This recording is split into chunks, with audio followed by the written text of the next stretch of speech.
بسم اللہ الرحمن الرحیم۔ السلام علیکم ورحمۃ اللہ وبرکاتہ۔ جی محترم دوستو، کیسے ہیں آپ؟ امید ہے خیر و عافیت سے ہوں گے۔ محترم دوستو، امپورٹ فائنینسنگ پہ ہماری گفتگو چل رہی تھی۔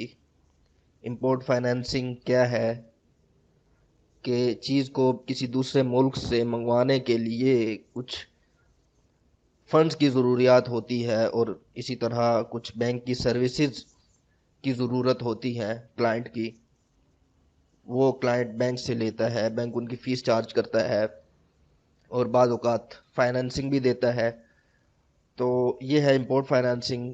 تو پہلے سیشن میں ہم نے امپورٹ اور ایکسپورٹ کے اندر استعمال ہونے والی اصطلاحات دیکھی تھیں، اور سودی بینک امپورٹ فائنینسنگ کیسے کرتا ہے، امپورٹ فائنینسنگ کرتے ہوئے خود کمائی کیسے کرتا ہے، اور L C letter of credit جو امپورٹ اور ایکسپورٹ کے اندر استعمال ہوتی ہے، ایک ضمانت نامہ ہوتا ہے۔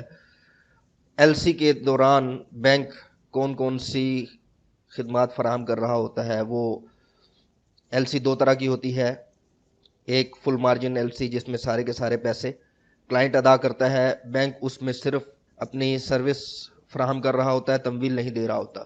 تو اس میں ایک قسم کا بینک صرف وکیل ہوتا ہے یا کفیل ہوتا ہے۔ اور اگر زیرو مارجن ایل سی ہے، یعنی سارے کے سارے پیسے بینک نے ادا کرنے ہیں، کلائنٹ بعد میں اس کو جب پیسے میسر آئیں گے تب ادا کرے گا، یا مال جب لے گا تب ادا کرے گا، تو اس صورت میں بینک قرض بھی دے رہا ہوتا ہے۔ تو قرض، وکالہ اور کفالہ، یہ دونوں یا تینوں عقود ہو رہے ہوتے ہیں ایل سی کی قسم کی بنیاد پر۔ ایل سی کی کون سی قسم استعمال ہو رہی ہے، اس پر یہ بات منحصر ہوتی ہے کہ یہاں صرف وکالہ اور کفالہ ہے یا وکالہ، کفالہ اور اس کے ساتھ قرض بھی ہے۔ تو اب چونکہ ہم نے کہا تھا کہ ایل سی ضمانت نامہ ہے، اور ضمانت نامہ ایک گارنٹی کا عقد، تبرع کا عقد ہوتا ہے، اس کے اندر بینک کمائی نہیں کر سکتا، کیونکہ جو تبرعات شریعت نے کہہ دیے کہ یہ عقد تبرع ہوگا، اس کے اندر کمائی کا اختیار کسی کے پاس نہیں ہے۔ تو اب بینک تو کمانے کے لیے بیٹھا ہے، بینک ایک کاروباری ادارہ ہے، ایک خیراتی ادارہ نہیں ہے۔ اور ضمانت کی آج کل کی جو صورتیں ہیں، یہ ایسی صورتیں ہیں کہ اس پر خرچہ بھی آتا ہے، اور ادارے باقاعدہ ان کا کاروبار ہی یہ ہے کہ وہ ضمانت دیں۔ تو اس لیے اب بعض معاصر علماء کا تو کہنا یہ ہے کہ ضمانت اب عقد تبرع نہیں رہا، اب یہ عقد معاوضہ بن چکا ہے، اس وجہ سے اس کا معاوضہ بھی لینا درست ہے۔ لیکن ہمارے ہاں پاکستان میں خاص طور پر ابھی تک اس کی گنجائش نہیں دی جاتی، اور اس کو عقد تبرع ہی مانا جاتا ہے، اور اس کی اجرت درست نہیں۔ تو اب بینک امپورٹ فائنینسنگ اور ایکسپورٹ فائنینسنگ کرتے ہوئے کیسے کمائے، اس کے لیے آج ہم دیکھیں گے کہ بینک کون کون سے طریقے اختیار کرتا ہے کہ جس سے کلائنٹ کی ضرورت بھی پوری ہو اور بینک کی کمائی بھی ہو۔ تو ہم بات آگے بڑھاتے ہیں۔ تو امپورٹ فائنینسنگ میں اسلامک بینک تین طریقوں سے تمویل کرتا ہے، ایک مرابحہ کے ذریعے سے، ایک اجارہ کے ذریعے سے، اور ایک مشارکہ کے ذریعے سے۔ ہر ایک کی ہم فرداً تفصیل دیکھیں گے۔ سب سے پہلے ہم مرابحہ کے ذریعے سے دیکھتے ہیں کہ بینک کیسے امپورٹ فائنینسنگ کر رہا ہوتا ہے۔ کلائنٹ جب بینک کے پاس آتا ہے اور بینک کو کہتا ہے کہ میں نے فلاں چیز باہر سے منگوانی ہے، تو بینک یوں کرتا ہے کہ بینک کہتا ہے کہ وہ چیز جو آپ باہر سے منگوا رہے ہو وہ آپ میرا وکیل بن کر منگواؤ، اور اس چیز کا مالک میں ہوں گا، ٹھیک ہے؟ میں آپ کو فائنینسنگ کرتا ہوں، میں آپ کو پیسے دیتا ہوں، آپ میرے وکیل ہو اور آپ چیز منگواؤ۔ تو اس مقصد کے لیے کلائنٹ اور بینک کے درمیان ایجنسی ایگریمنٹ ہوتا ہے، جس کی روح سے کلائنٹ بینک کا وکیل ہوتا ہے، اور وہ وکیل بن کر باہر سے چیز منگواتا ہے۔ تو اب چونکہ چیز بینک کی آ رہی ہے تو امپورٹ پر ہونے والے تمام اخراجات بھی بینک برداشت کرتا ہے، ہاں۔ اور چونکہ وہ چیز الٹیمیٹلی کلائنٹ کی ضرورت ہے، تو وہ چیز کلائنٹ کے پاس جانی ہے، تو اور بینک نے اس کو آگے چل کے مرابحتاً کلائنٹ کو بیچنی ہے، تو اس لاگت اور اس اخراجات کو بینک اپنی مرابحہ کی لاگت میں شامل کر سکتا ہے۔ تو بینک کا دوسرے ممالک میں اکاؤنٹ ہوتا ہے، جس میں فارن کرنسی ہوتی ہے، تو جس ملک سے چیز منگوائی جا رہی ہے اس ملک میں جو بینک کا اکاؤنٹ ہے جس کو ناسٹرو اکاؤنٹ کہتے ہیں، اس سے سامان کی قیمت ادا کر دی جاتی ہے۔ تو جب بینک سامان کی قیمت ادا کرتا ہے، اس کے بعد ایکسپورٹر وہاں سے سامان روانہ کر دیتا ہے، اور جو متعلقہ ڈاکومنٹس ہوتے ہیں، بل آف ایکسچینج اور بل آف لیڈنگ وغیرہ، وہ امپورٹر کے بینک کے پاس پہنچ جاتے ہیں۔ تو جب یہ ڈاکومنٹس امپورٹر کے بینک کے پاس پہنچ جاتے ہیں تو ایک قسم کی حکمی ملکیت بینک کو حاصل ہو جاتی ہے، اور حکمی قبضہ بینک کے پاس آ جاتا ہے اس چیز کا۔ تو ان کاغذات کی قبضے کی بنیاد پر بینک کلائنٹ کو سامان کی آفر کر سکتا ہے کہ یہ میرے پاس سامان ہے، تم اس کو خریدو گے۔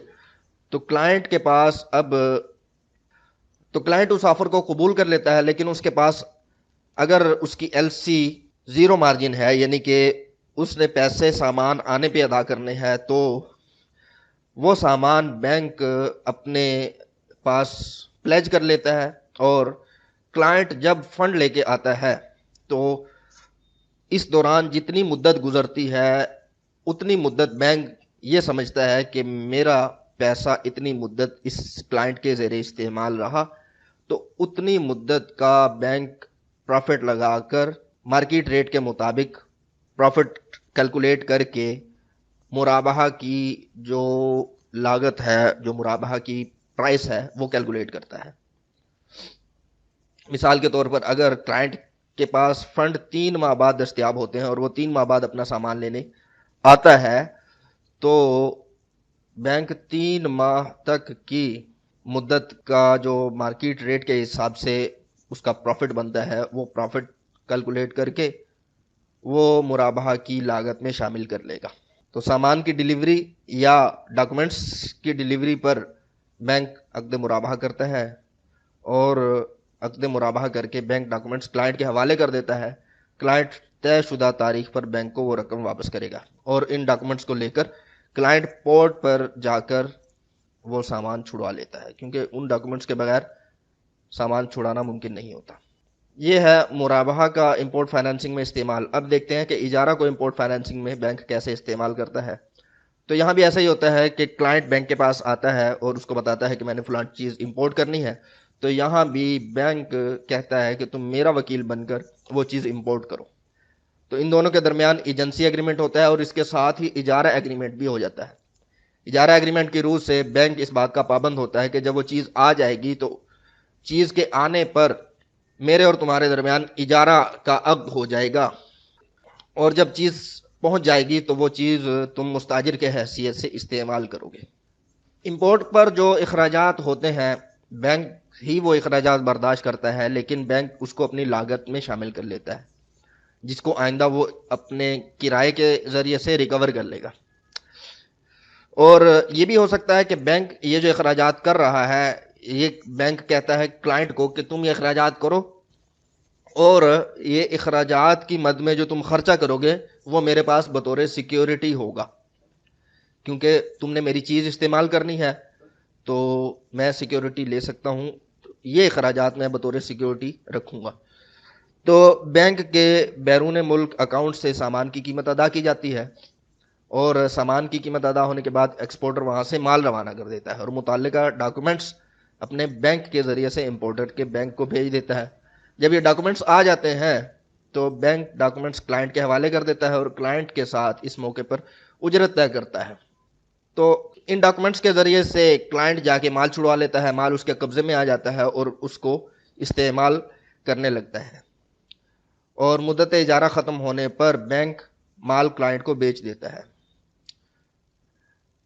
لیکن محترم دوستو، اجارہ اس اثاثے کی امپورٹ فائنانسنگ کے لیے استعمال ہو سکتا ہے کہ جس کا وجود رکھ کر اس کو استعمال کیا جائے۔ یہ ہم نے اجارے کی شرائط میں بھی بارہا اس کا تذکرہ کیا کہ اجارہ اس چیز کا نہیں ہو سکے گا جو کنزیومیبل ہو، جو ایک دفعہ استعمال کی اور ختم ہو گئی، بلکہ اجارہ اس چیز کی امپورٹ فائنانسنگ کے لیے ہو سکے گا کہ جس کو باقی رکھ کر اس کی منفعت حاصل کی جا سکے، جیسے مشینری وغیرہ۔ تو محترم دوستو، ایک تیسرا طریقہ امپورٹ فائنانسنگ کے لیے بینک استعمال کرتا ہے مشارکہ۔ مشارکہ اکثر اس اثاثے کی امپورٹ فائنانسنگ کے لیے استعمال کیا جاتا ہے جسے کلائنٹ نے آگے سیل کر کے اس کے ذریعے سے نفع کمانا ہو لوکل مارکیٹ میں، یعنی کہ وہ کوئی جنس ہے جیسے پیٹرول وغیرہ، تو اس کو آگے فروخت کرنا ہے اور اس پر نفع کمانا ہے۔ تو کلائنٹ اور بینک کے درمیان پہلے مشارکہ ایگریمنٹ پر دستخط ہوتے ہیں، اور جو اثاثہ امپورٹ کیا جا رہا ہے اس کا مقصد کیا ہوتا ہے؟ اس کو امپورٹ کرنا اور لوکل مارکیٹ میں سے فروخت کرنا۔ تو فریقین کے درمیان نفع کی شرح طے ہونا بھی ضروری ہے، کیونکہ مشارکہ ہو رہا ہے، اور مشارکہ میں جب تک نفع کی شرح طے نہ کی جائے تو مشارکہ درست ہو ہی نہیں سکتا۔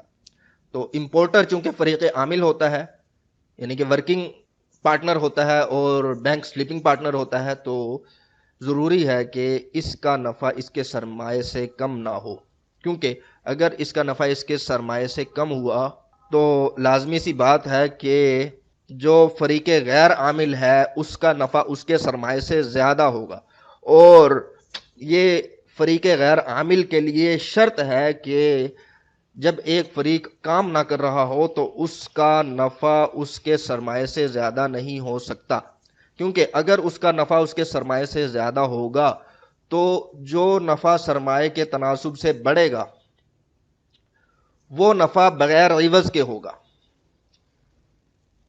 مثال کے طور پر بینک اور کلائنٹ کے درمیان اگر 60 اور 40 کی نفع کی شرح طے ہوتی ہے، 60% بینک کا اور 40% کلائنٹ کا، لیکن بینک کا سرمایہ 50% ہے اور وہ نفع لے رہا ہے 60%، اور ہے بھی فریق غیر عامل، تو یہ درست نہیں ہوگا، کیونکہ بینک کا 50% نفع اپنے 50% سرمایے کے مقابلے میں آ گیا، اور جو اوپر کا 10% نفع ہے وہ بغیر عوض کے ہوگا، جو کہ درست نہیں ہے۔ اس وجہ سے یہ یہاں ضروری ہے کہ بینک کا نفع جو کہ شریک غیر عامل ہے اس کے سرمایے کے تناسب کے برابر یا اس سے کم ہو۔ تو بینک جو ہے وہ اپنے کلائنٹ سے اس کا حصہ پیشگی ادا کرنے کا کہے گا کہ تم اپنا حصہ پہلے ادا کرو۔ تو قیمت کی ادائیگی کے بعد ایکسپورٹر وہاں سے سامان روانہ کر دیتا ہے اور متعلقہ ڈاکومنٹس اپنے بینک کے ذریعے سے امپورٹر کے بینک کو بھجوا دیتا ہے۔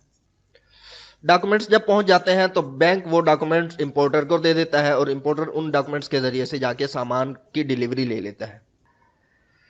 تو اب کلائنٹ وہ سامان لیتا ہے اور اس کو لوکل مارکیٹ میں بیچ دیتا ہے، اور بینک اور کلائنٹ کے درمیان جو نفع کی طے شدہ قیمت ہوتی ہے ان کے مطابق تقسیم ہو جاتی ہے۔ تو محترم دوستو، یہ ہے مشارکہ کا امپورٹ فائنینسنگ میں استعمال۔ تو یہ 3 طریقے ہیں جن کے ذریعے سے بینک امپورٹ فائنینسنگ میں تمویل کر رہا ہوتا ہے اور اس کے ذریعے سے جائز کمائی کر رہا ہوتا ہے۔ تو امید ہے بات آپ کو بخوبی سمجھ آ گئی ہوگی۔ اجازت دیجیے، السلام علیکم ورحمۃ اللہ وبرکاتہ۔